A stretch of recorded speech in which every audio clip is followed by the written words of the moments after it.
Thank you, and welcome to CSL RV and Unity of Medford. Could you please rise for our opening song? We come together in the name of love.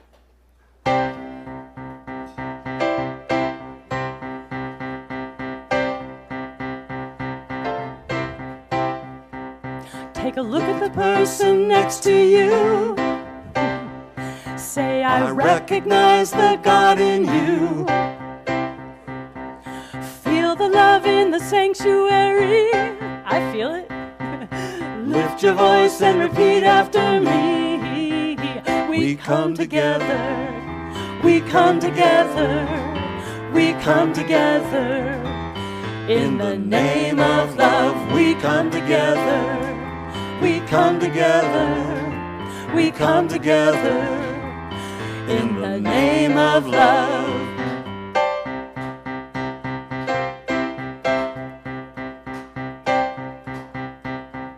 All right, take a look at the person next to you. Say, God loves you and I love you too. Feel the love in the sanctuary. Lift your voice and repeat after me. We come together, we come together, we come together. In the name of love, we come together, we come together, we come together. In the name of love, from every walk of life, every walk of life, every creed and color, every creed and color, in kinship we unite. Whoa, in honor of the God in each other.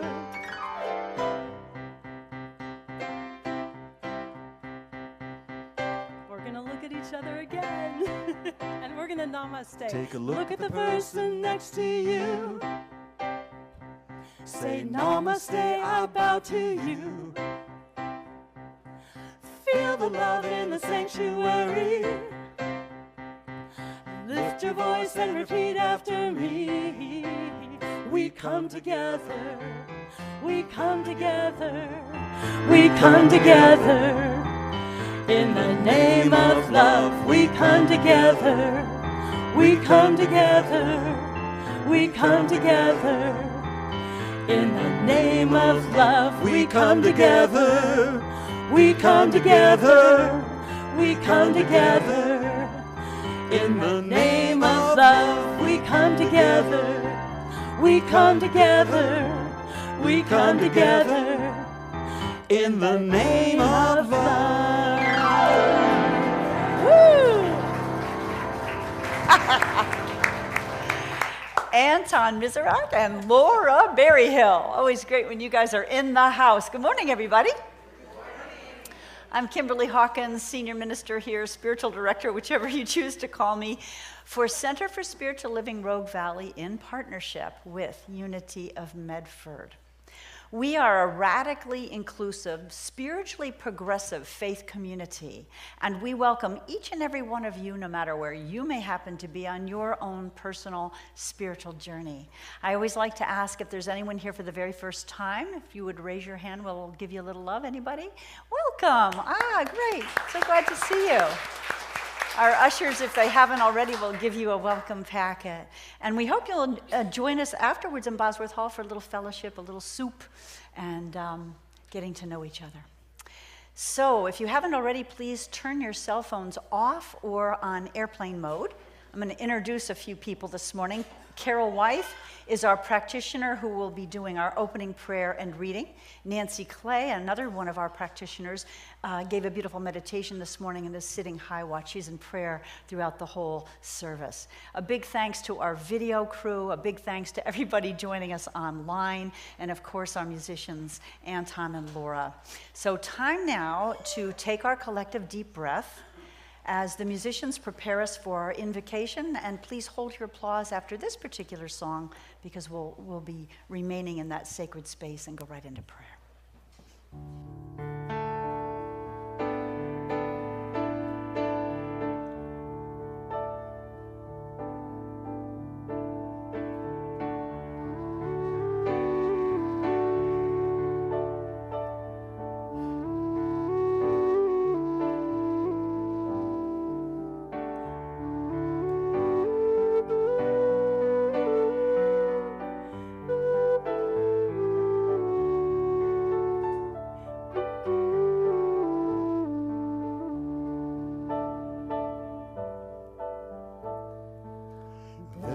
is only one of us. In your eyes it's me I see. There is only one of us. You are my reflection. There is only one. There is only one of us. In your eyes it's me I see. There is only one of us. You are my reflection. There is only one.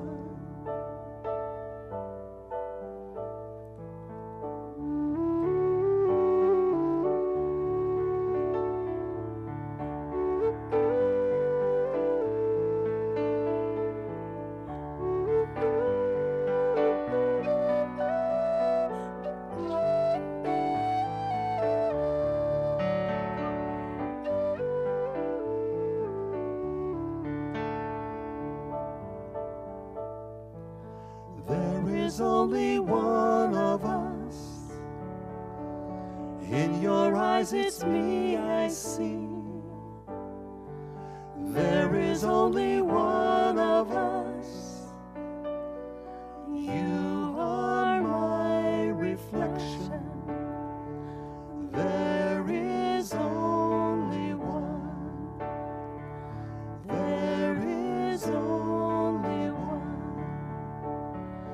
There is only one.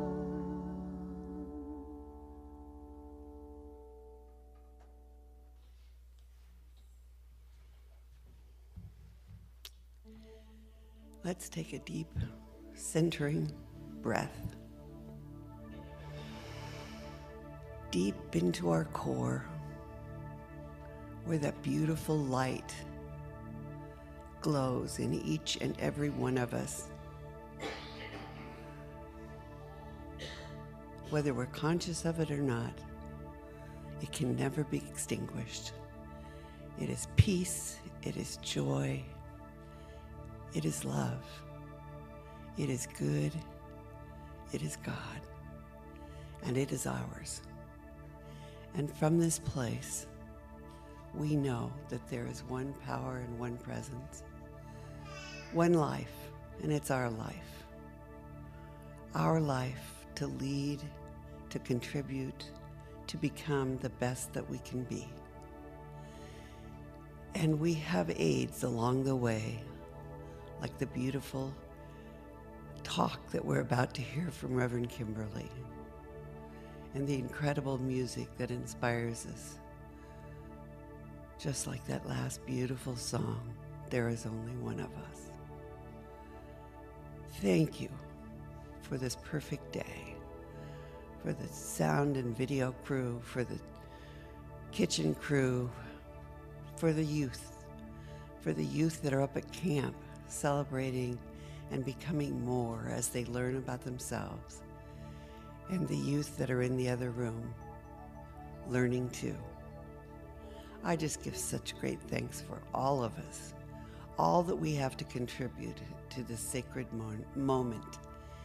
And it is our consciousness, each and every one of us, that contributes to the divine perfection that lays before us. And for that, I just give great, great thanks. And so it is. Good morning. I am Carol Wythe, a practitioner here.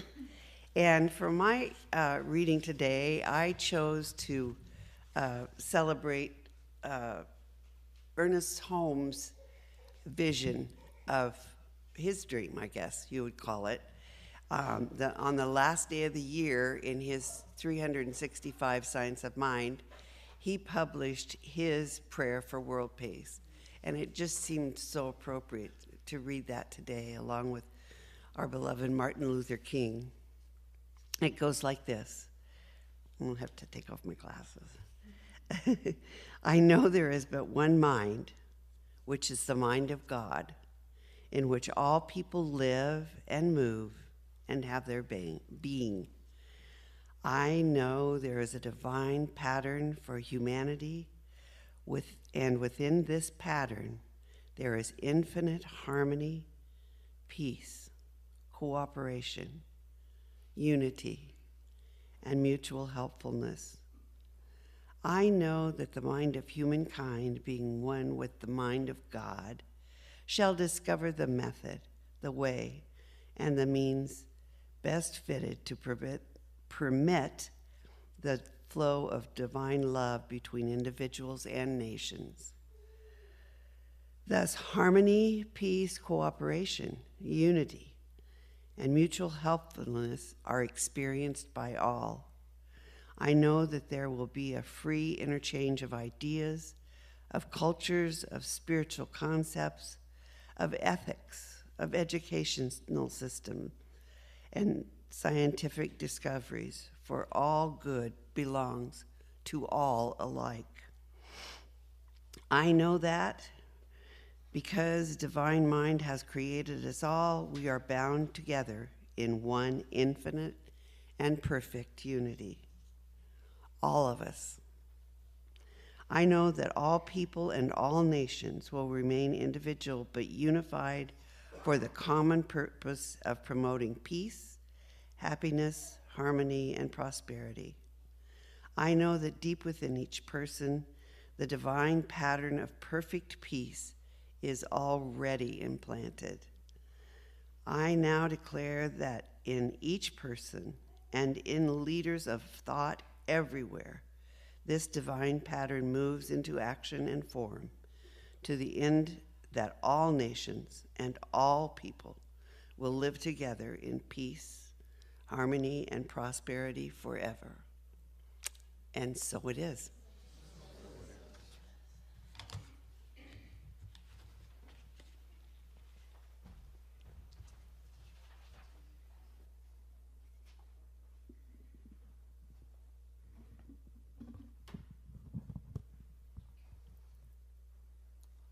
I know, I'm just going to let people know that you wrote this song.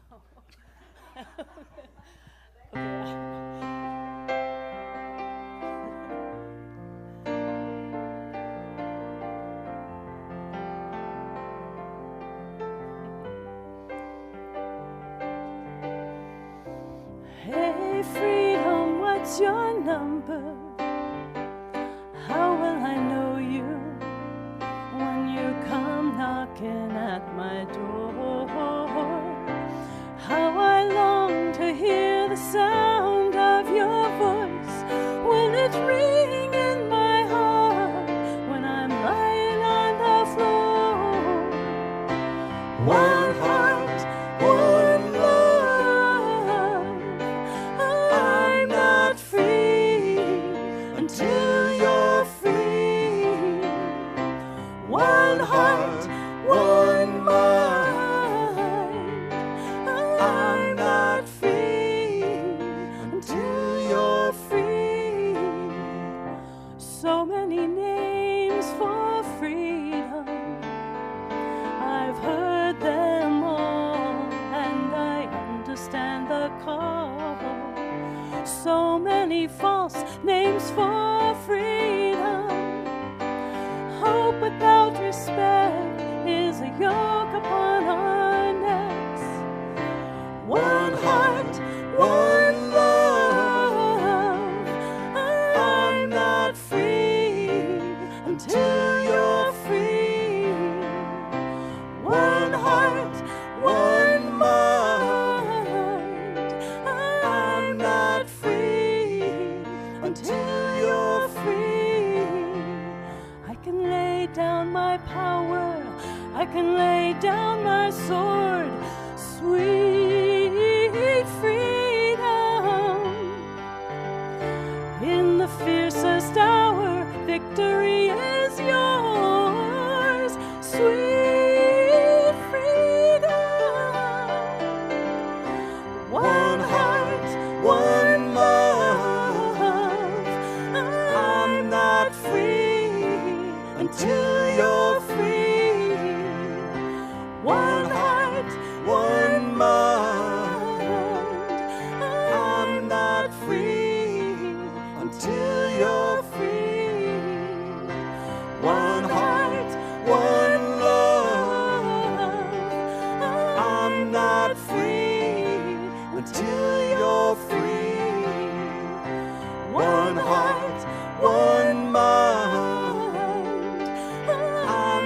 not free until you're free.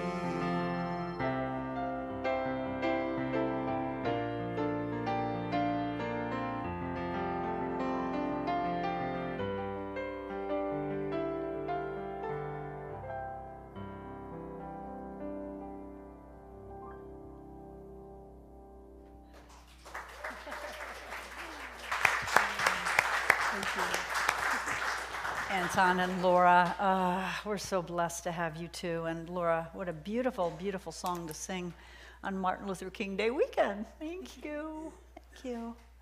So tomorrow is the birthday of Dr. Martin Luther King Jr. He would have been 95. Do you know that he was only 34 years old when he delivered his iconic I Have a Dream speech on the steps of the Washington Memorial to a crowd of 250,000 people gathered there? Hard to believe he was that young. It was 1963. Before we proceed, I'd like to play a clip for you, just a short 90-second clip of that speech. And I'll let our video team make that happen.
Wow, huh? Yeah. You know, there's some ironic facts to this speech. Some of you may know. There was nothing in Martin Luther King's notes that morning about I Have a Dream. He had not planned to include that. He had used the phrase in previous talks, but his advisors didn't think it was appropriate. And in the middle of the speech, his good friend, gospel singer Mahalia Jackson, urged him, Martin, tell them about the dream. So that whole section, which we have grown to love and revere so much, was done completely extemporaneously. The other irony, I think, to this amazing orator, probably, if not the best, one of the best of our 20th century, is that in seminary, he took public speaking, and do you know what his grades were? 2 C's. Can you imagine? But in all fairness, I think it was early on in the 3 years of his seminary, and he, by his own admission, was not quite applying himself yet. A little more later about, he was very, very young. I'll tell you a little bit more about that in a moment. Martin Luther King was not born Martin Luther King. His name was Michael King Jr. on his birth certificate, and his father, after a trip to Germany, was inspired by Martin Luther, the Protestant Reformation leader, and so when he came back to the States, he legally changed his name and the name of his then 5-year-old son to Martin Luther King and Martin Luther King Jr. King was gifted as a student. He skipped, I think it was 9th and 12th grade, and started college at age 15 at Morehouse College, where his dad had gone. He was ordained as a minister before he left college, then went on to divinity school, and later entered Boston University and got a PhD in something called systemic theology. He, of course, dedicated his life to nonviolent means of attaining justice. He had spoken at the memorial 6 years earlier than we saw the clip from today about voting rights to a crowd of about 15 to 30,000. Now you figure 6 years earlier, if my math is right, he would have been 28 years old. There was another assassination attempt on Martin Luther King Jr.'s life. In 1958, he was in Harlem at a store signing copies of his book that he had just written, Stride Toward Freedom, when a woman went up to him and asked if he was Martin Luther King, and he said yes, and she said, "I've been looking for you for 5 years." And she proceeded to stab him in the heart with a 7-inch letter opener. I shouldn't say in the heart, in the chest. Missed his heart just barely. It landed right next to his aorta. He was hospitalized for several weeks and did recover, thank God. But this is a statement he issued while he was still in the hospital.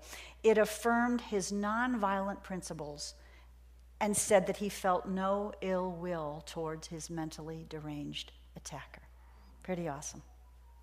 Later, after King's death, his mother, Alberta Williams King, was shot and killed at Ebenezer Baptist Church in Atlanta. This deranged gunman was actually gunning for his father and just shot and accidentally killed her.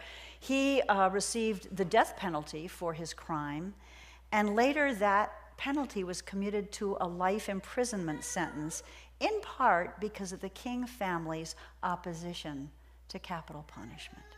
This is a family that really lived the principles of peace and oneness. Martin Luther King Jr. was imprisoned 29 times during his young life, often for nonviolent protests and sometimes for trumped-up charges. In 1963, he was sent to jail in the Birmingham jail, and this is really, I think, one of his finest periods in time. He was in jail for about a week. He could have been bailed earlier, but he chose to stay there to make a statement. President Kennedy, by the way, had intervened on his behalf. While he was in prison, a friend brought a newspaper article. It was a letter that had been written by 8, I believe it was, of his colleagues, clerical colleagues, both Jews and Christians, and they were opposed to his being a, quote, outside agitator. He had gone from Atlanta to Birmingham. The deal in Birmingham was there were incredible practices of discrimination and violence going on, both police brutality and discrimination among the white shop owners who wouldn't seat black men and women.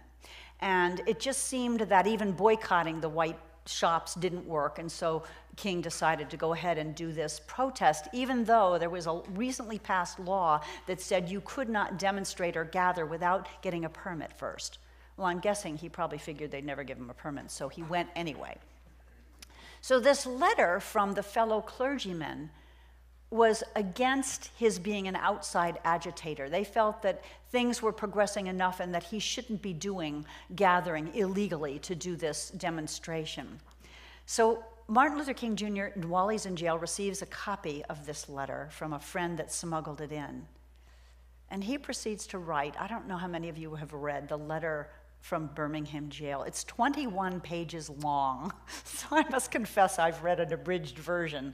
But it is a stellar piece of writing. He had no writing paper while he was in solitary confinement, so he wrote notes at the margins of the newspaper and then managed to get scraps of paper and gave it to his lawyer, who then published the letter. It was never sent to the clergy. I think it was probably meant for a larger audience all along. So he talked about one has the moral responsibility to disobey unjust laws. He said, I would agree with St. Augustine that an unjust law is no law at all. By the way, King quoted all kinds of people. He had no resources, but it was all up here. This is my favorite excerpt from this letter from Birmingham jail. I cannot sit idly by in Atlanta and not be concerned about what happens in Birmingham. Injustice anywhere is a threat to justice everywhere. We are caught in an inescapable network of mutuality, tied in a single garment of destiny. Whatever affects one directly affects all indirectly. Never again can we afford to live with the narrow provincial outside agitator idea. Anyone who lives inside the United States can never be considered an outsider anywhere within its bounds. Wow is right. Reminiscent of Laura's song, none of us can be free until all of us are free.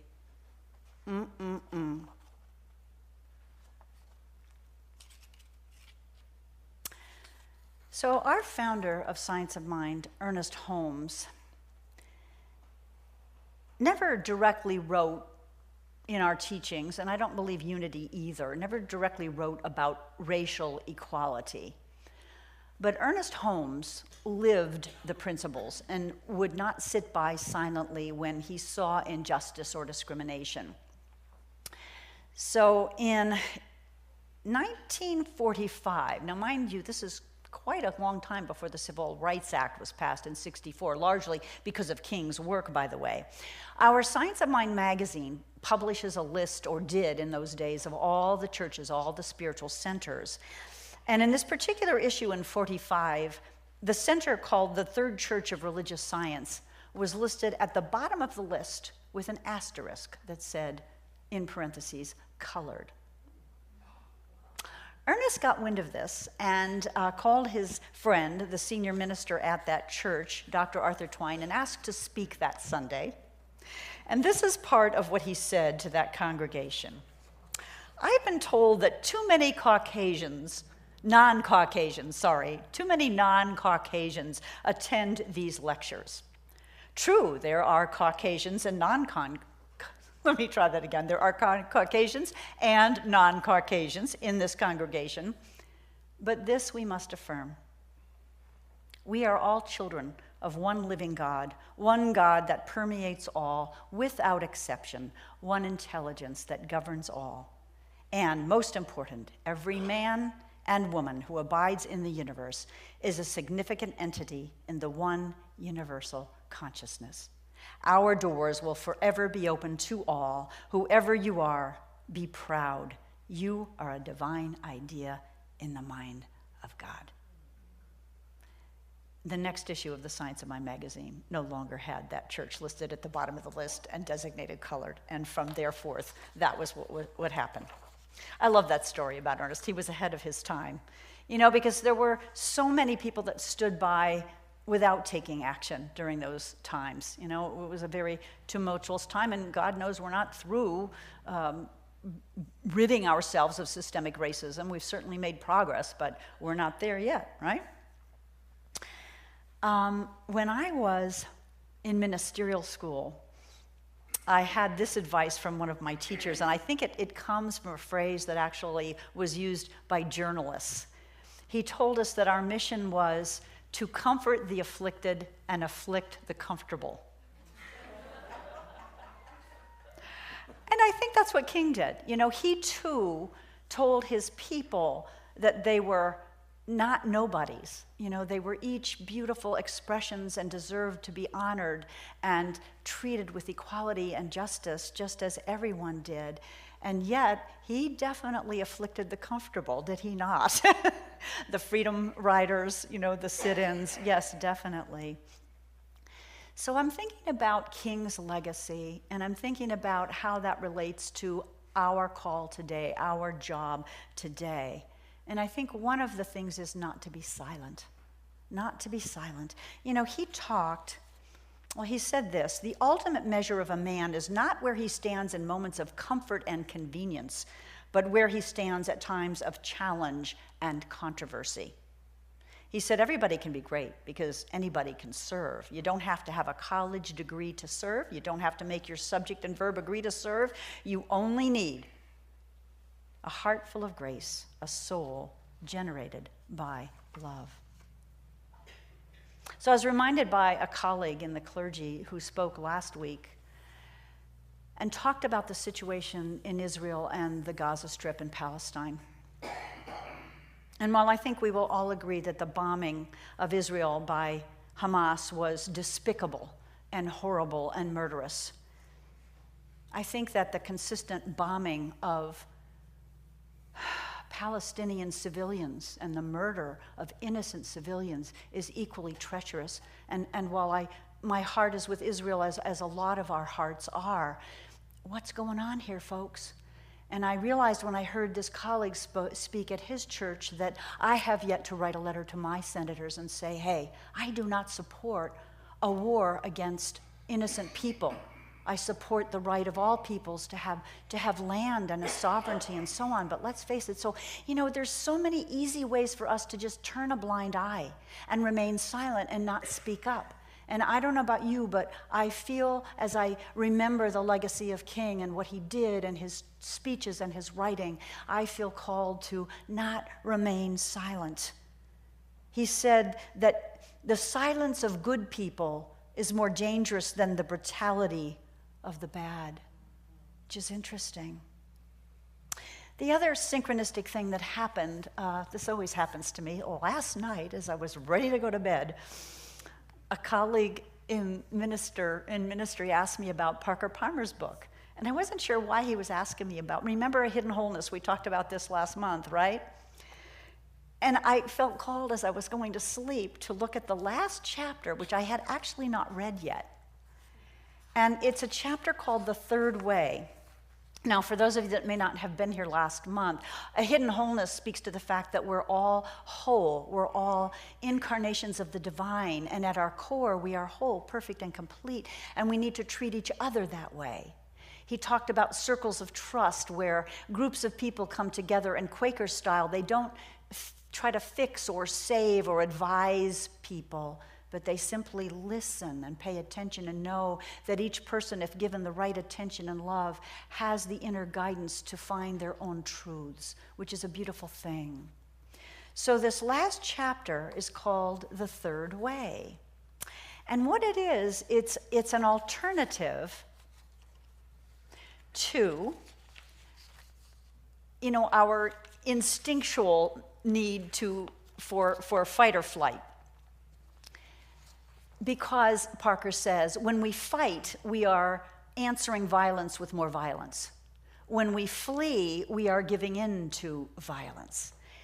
In the book, Parker defines violence, this is interesting, as this: any way we have of violating the identity and integrity of another person.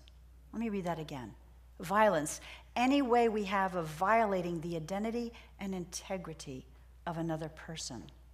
So he speaks, Parker Palmer, about our need to practice nonviolence in our daily lives. This third way of nonviolence, he says, is a commitment to act in every situation in ways that honor the soul. That's what a circle of trust does.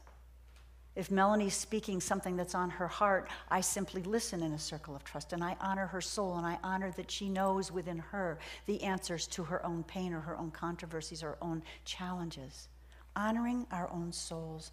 So I think part of what we're called to do is to make a safe place for everyone's soul, not just in a circle of trust, in this community, in our families, in our board meetings, everywhere, in corporate America.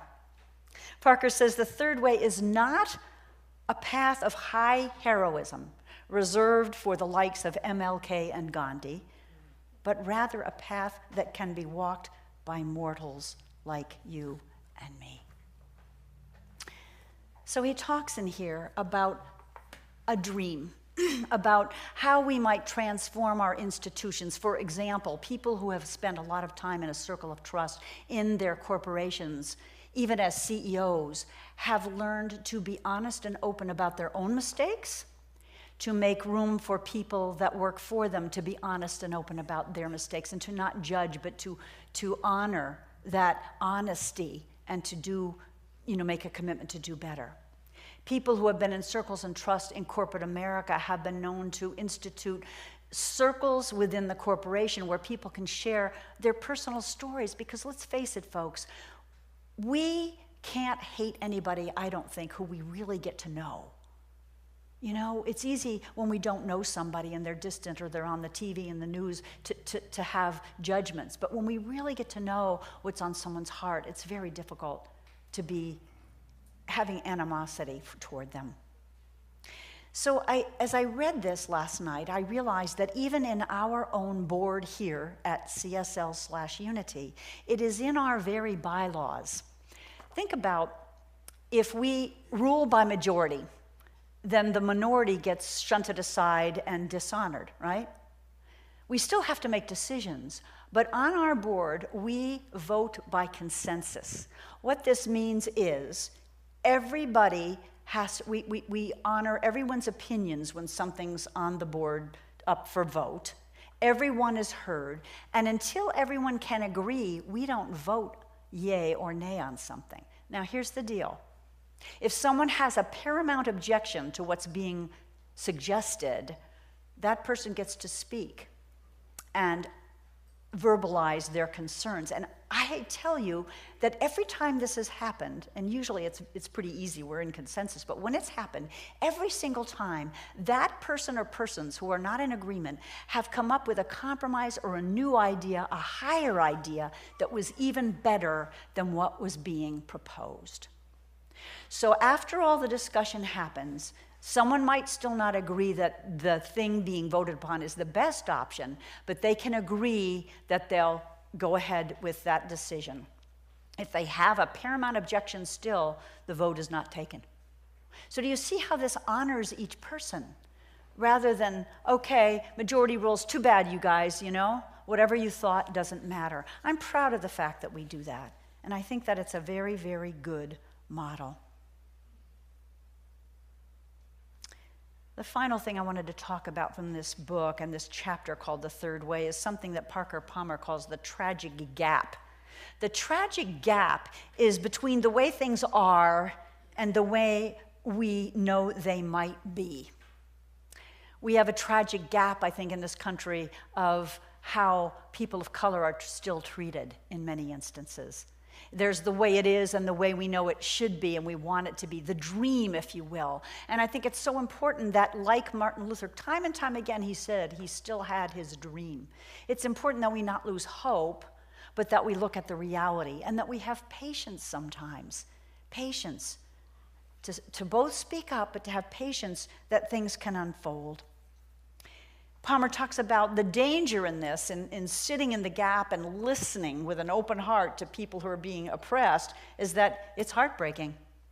It is heartbreaking. But sometimes we have to have our hearts broken open so that we can be committed to making sure we have social change in this country, in this world, right? Sometimes it takes a broken heart.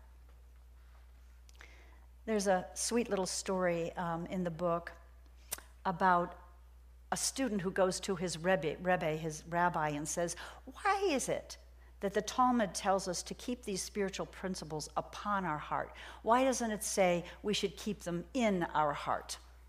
Good question.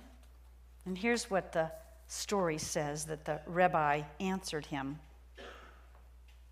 He says, it's because as we are, our hearts are closed, and we cannot place the holy words in our hearts. So we place them on top of our hearts, and there they stay until one day the heart breaks and the words fall in. Yeah. Wow. So this idea of honoring the soul, which is the definition of nonviolence. I want to read you one final thing here from the book. I just thought this paragraph was beautiful. The soul is generous. It takes in the needs of the world. The soul is wise. It suffers without shutting down. The soul is hopeful. It engages the world in ways that keep opening our hearts. The soul is creative. It finds a path between realities that might defeat us and fantasies that are mere escapes. All we need to do is to bring down the wall that separates us from our own souls and deprives the world of the soul's regenerative powers. I have a dream, said MLK. I would say that I haven't read this in quite a while. This is Center for Spiritual Living's global vision. And I think it represents the dream of our spiritual organization for the world. I'm going to invite Anton to tickle the keys a bit, and I'm going to invite you, as I read this document, to close your eyes if that's comfortable and just take this in as our collective dream, and perhaps your dream as well. The global vision for Centers for Spiritual Living. We envision all people, all beings, and all life as expressions of God. We see a world in which each and every person lives in alignment with his, her highest spiritual principle, emphasizing unity with God and connection with each other. A world in which individually and collectively we are called to a higher state of consciousness and action. We envision humanity awakening to its spiritual magnificence and discovering the creative power of thought. A world where each and every person discovers his or her own personal power and ability to create an individual life that works within a world that works for everyone.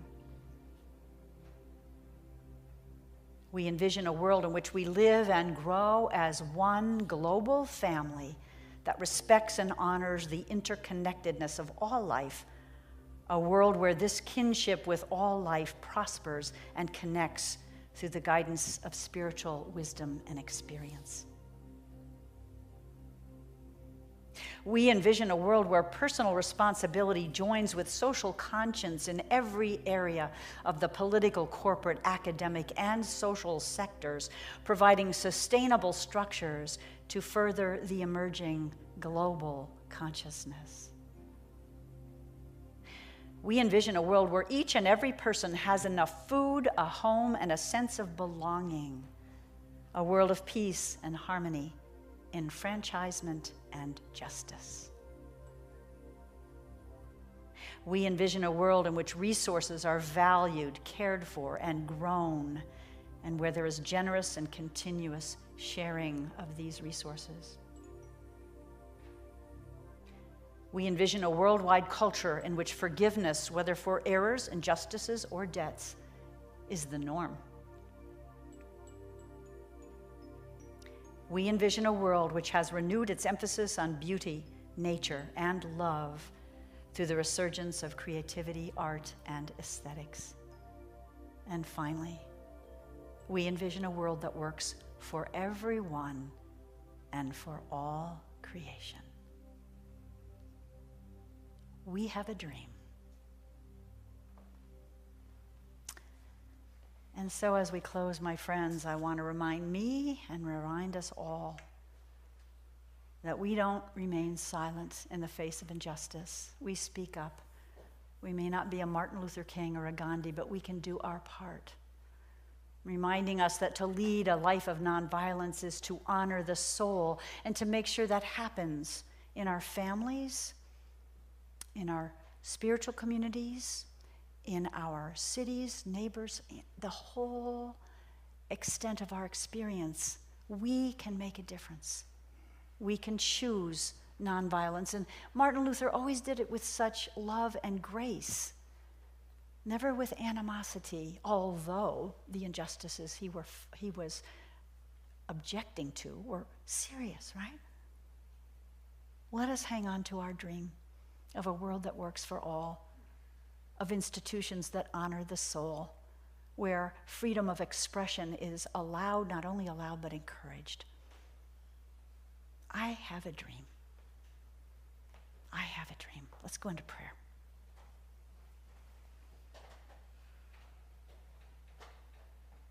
So honoring this power, this presence that we call God, Yahweh, infinite creativity, creative principle, source, creator, whatever we call it, it is everywhere present, all-powerful, all-knowing. It knows the hairs on our head. It knows the desires of our heart. It supports us and guides us. It is our true north. Each of us, when we look within, our soul, our higher self, our connection to that infinite one, directs us with the right guidance of how to be, of what to say, of what not to say. It is always there to direct us, to light the path for us. And so I speak my word this morning for peace. Peace in the hearts of each of us. Peace in our families. Peace in our communities. Peace in our world. I have a dream. I speak my word for peace in the Middle East, for peace in Ukraine, for peace everywhere where there is injustice or violence going on. I have a dream. I speak my word for anyone who's hungry, unhoused, physically ailing, mentally tormented, being abused, shut out, disregarded. That we all might be brothers and sisters in action, not just in words. I have a dream. I have a dream in spiritual community that we can support each other, not to remain silent. We can support each other and as a community take action to put our principles into action in circles of trust, in demonstrating and writing a letter if need be to our senators, in speaking truth to power, in speaking truth to injustice. And as Martin Luther King Jr. said, sometimes an unjust law need be disobeyed. Sometimes an unjust principle needs to have challenges. So I know that this infinite presence of love indwells each of us, leading us to know that each of us is somebody, as Martin Luther King told his people. Each of us is precious in the sight of the divine. And I pray that each of us have that Christ vision that looks through our eyes so that we can see that same preciousness, that same divinity, that same soul worthy of honoring and listening to in every other person we encounter. Let us not let the dream die. Let us honor MLK this season by taking up that banner of speaking truth to power, of objecting to anywhere where injustice is happening, and of doing it with forgiveness and love and fairness. I open my heart to be changed, and I know there's one power, one presence that dwells within me and that dwells within each of us that can do that. Make in me a clean heart, Lord. Make in me a clean heart in each of us and in this community and in this world. May we treat each other as the beautiful creations of God that we are. I give thanks for this being called Martin Luther King. I give thanks for all of the spiritual communities around the world who are gathering today, whether it's in a mosque, a temple, an ashram, on a yoga mat in the woods, knowing that we are one and that none of us is free until all of us are free. Let us speak freedom. Let's work for freedom. Let's know and dream in that tragic gap that the way things are is not the way they have to be. If we're aware, awake, conscious, and willing to speak up. Sometimes it's a simple word, not necessarily a grand gesture. I give thanks to know that this community recognizes the divinity in each of us and each one on the planet. I give thanks, I give thanks, I give thanks for each one here, each one listening online, for every act of nonviolence, for every act of honoring the soul in each of us. I give thanks. And I release this word into that heart of God, which we call the law, which always hears and responds before a prayer has left our lips. It is done in the mind of the divine. And I invite us to say together, so it is. Amen.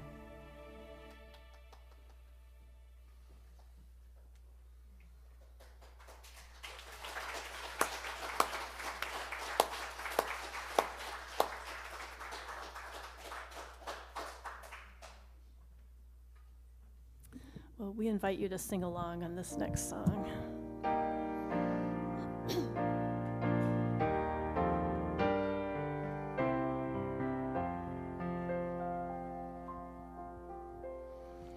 We shall overcome. We shall overcome. We shall overcome someday. Oh, deep in my heart, I do believe we shall overcome someday. We'll walk hand in hand. We'll walk hand in hand.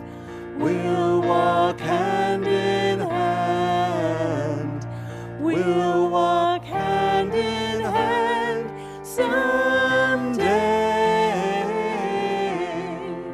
Oh, deep in my heart, I do believe we'll walk Overcome someday. I'm sticking with the hands. We are not afraid. We are not afraid. We are not afraid today. Oh, deep in my heart, I do believe we shall overcome someday. We shall all be free. We shall all be free. We shall all be free. We shall all be free someday. Oh, deep in my heart, I do believe we shall overcome someday. We shall overcome someday.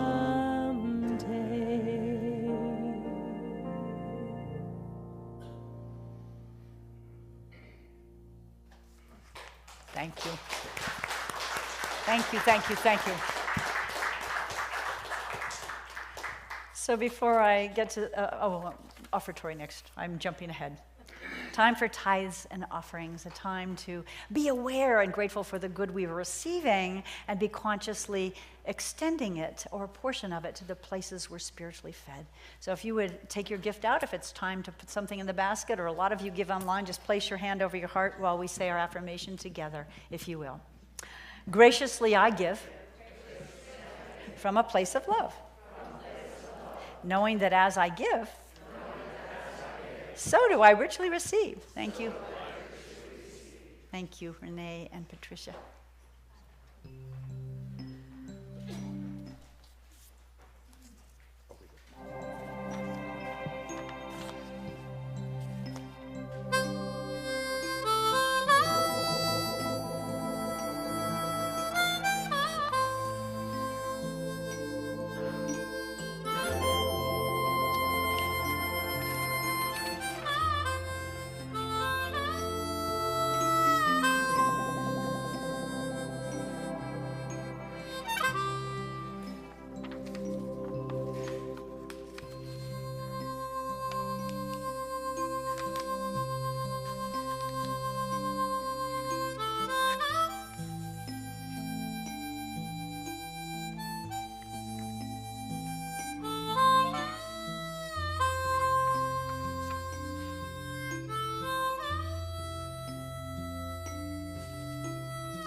So announcements, our teens, as someone mentioned, I think it was Carol, are at Camp Vernonia, and it's been pretty snowy up in that area of Oregon. So next week, I'm hoping they'll all be here to give us a report about their time, 5 of them, and Ben Anderson, their advisor.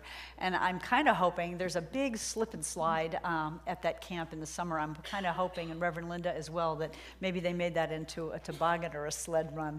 Anyway, we should have some sweet stories, but prayers for their safe return tomorrow. They'll be back in town tomorrow.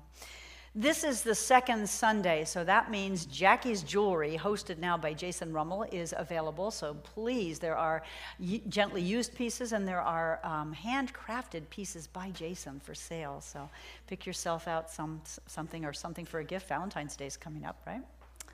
Unity's prayer and reading group and Tai Chi happen each Tuesday at 10:30 and 11:30 respectively, and this is the week for our Wednesday Miracle Makers at 10:30. This is the last week to join my Monday Foundations class, which meets from That meets from 3 to 5:30. So see me if you'd still like to join. And it's also the last week to join Rev Steph's visioning class, which does meet from 5:30 to 8 on Thursdays. Wednesdays. We keep switching. Thursdays is our practitioner class. Thank you. Takes a village, right? The New Year's, do you want to say something again about New Year, New You workshop? Next week, Rev Steph is having a workshop called New Year, New You. It is $30 a person, I believe. No, let's see, $40 a person, $60 for a married couple. Yeah. So next Sunday, we're starting at 1 o'clock, and we're going to do goals. How many people came to my goal workshop last time? Oh, just one of you here, right. So it's a way to get clear of the baggage of the old year and then start the new year with a clean slate. And you and I know if we don't set our intention, we'll always get what we always got. So I want to support you to have a new year that's just beyond your wildest dreams. So I hope you'll join me next Sunday. There's a sign-up sheet in Bosworth Hall. Thank you. Beautiful. Powerful workshop, and it was very well attended last year, and I'm trusting it will be again this year. Let's see, what else? Drumming Circle happens next Sunday. It's only the third Sunday, but this is a one-time deal, I believe, because of the holidays, Drumming Circle kind of got shunted aside. So Will be here, bring your drum or use one of ours. Our annual community meeting for Unity and CSL jointly will be held the last Sunday of the month, the 28th, here after service. So please plan to attend. We'll be electing new board members as part of that and just hearing a State of the Union address, if you will, about things, including our finances, which are healthy, by the way. Our roof needs some repair. And Greg Stewart, who has done so many wonderful things to repair things around there, said this is above his pay grade. So if anybody knows roofing or knows a good roofer, we need to do something about the leak that's happening above the youth center in there. I think we might need to change a drain, according to Greg, that is higher than the place that's leaking. So please see me, or Terry Mershon is head of our building committee. I don't think she's here today. Let's see. You can sign up for our weekly e-newsletter in Bosworth Hall. It comes out every Wednesday. Please submit your prayer requests in the box at the back of the sanctuary, or there's a Unity box in the other room.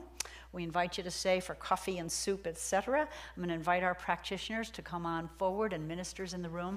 Remember that these folks have studied at least 4 years so that they can be a presence for you, knowing spiritual truth for you, praying for you when you have a challenge. So they are underutilized and brilliant. And please see one of them after service if you'd like a quick 5-minute miracle prayer. Don't leave here with something heavy on your heart. I'm going to say a little benediction before we go to our closing song, and this is a quote again from our beloved Dr. Martin Luther King, Jr. When we let freedom ring, when we let it ring from every village and every hamlet, from every state and every city, we will be able to speed up that day when all God's children, black men and white men, Jews and Gentiles, Protestants and Catholics, will be able to join hands and sing in the words of the old Negro spiritual, "Free at last, free at last. Thank God Almighty, we are free at last. So it is.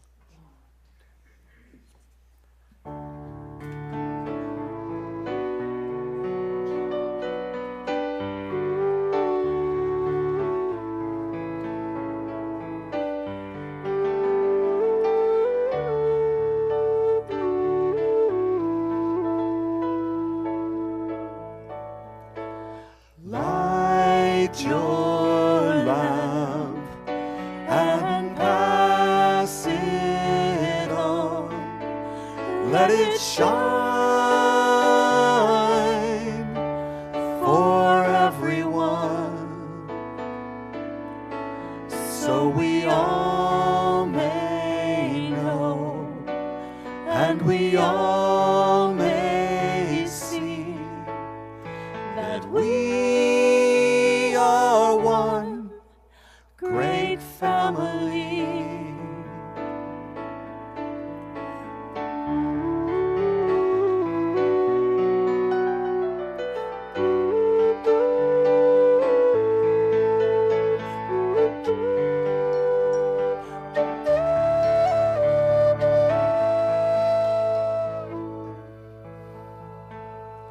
Light your lamp and pass it on. Let it shine for everyone, so we all may know and we all may see that we are one great